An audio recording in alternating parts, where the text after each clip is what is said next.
Hello YouTube, this is a review of my Vostok Komandirskie watch.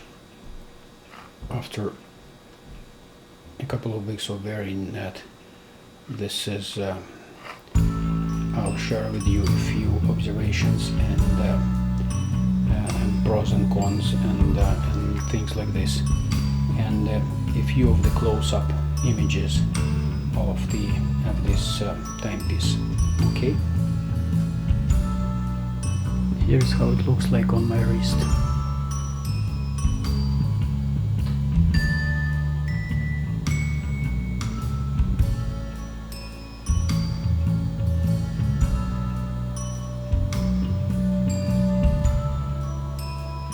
I removed a couple of links, and this is how it looks.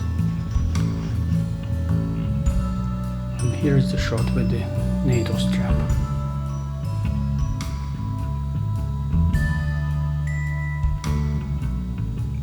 I think it looks awesome.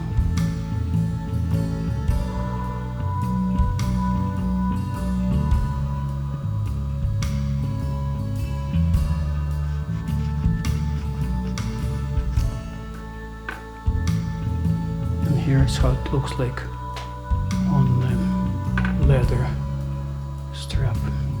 This is the strap I received with my Victorinox Swiss Army watch. Never wore it. I think this looks quite nice with black dial and whatnot. And now a few thoughts about this timepiece. Well, to start with, I really like it.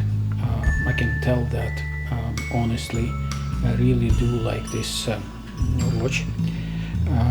It has some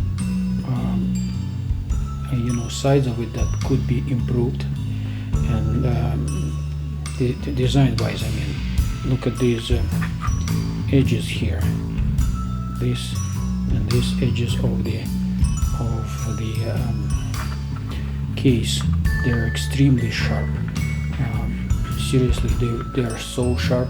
But here it is. You can see that on this side of the case. They could have been machined somehow so they wouldn't be as sharp as that. Another thing that could be improved is the bezel here. While I do like the bezel being bidirectional, since I'm not a real diver, I'm a desk diver, so for me it's better when it is bidirectional, so I can put it in any direction I want. If I need to set up a different time zone, for example, normally I would wear that when it points, this pointer points at 12 this way, the GMT hand points at the AM PM, shows whether it's 2 o'clock right now PM, or it on the opposite side of the bezel it would be AM. In order to make it not to be so loose, it was extremely loose when I received it first, and then I watched a few videos on YouTube how to adjust that retaining spring inside the bezel, and I will publish that video. You will be able to see that in details how I did that. Right now it's not as loose, and I'm happy with that. And another thing what I did, and you will see a video about that as well, is I regulated this watch a little bit.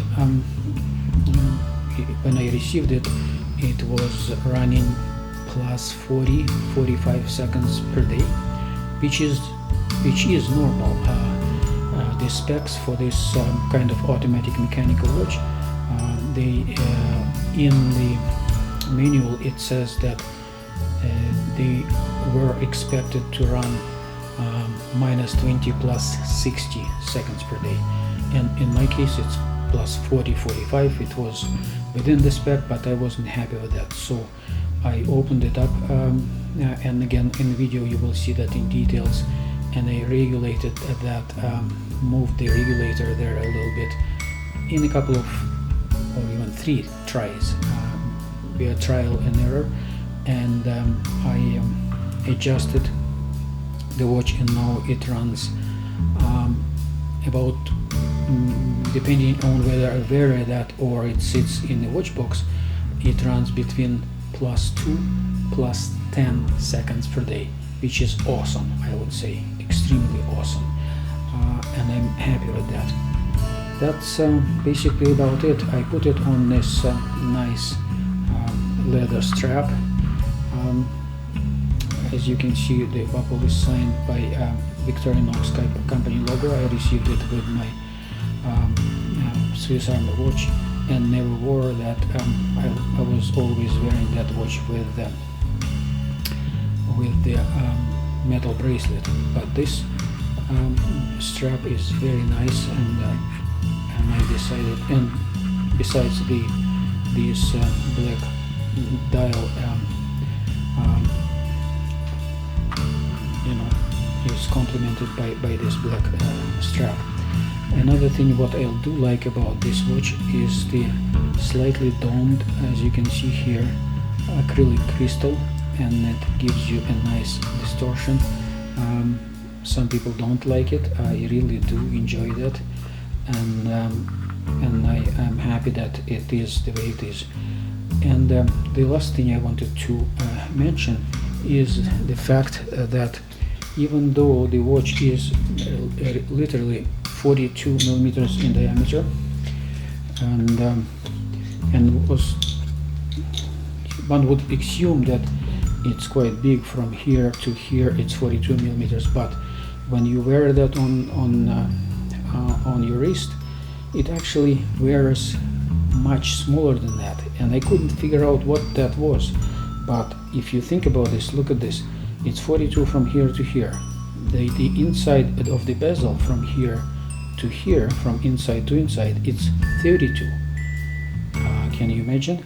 And this mirror polished surface around the dial here creates an illusion that this black dial, which is by the way 28 millimeters only in diameter, this black dial creates an illusion that the whole dial is floating, because it sits on this mirror polished surface between literally a millimeter here, but nevertheless between the bezel and the dial here.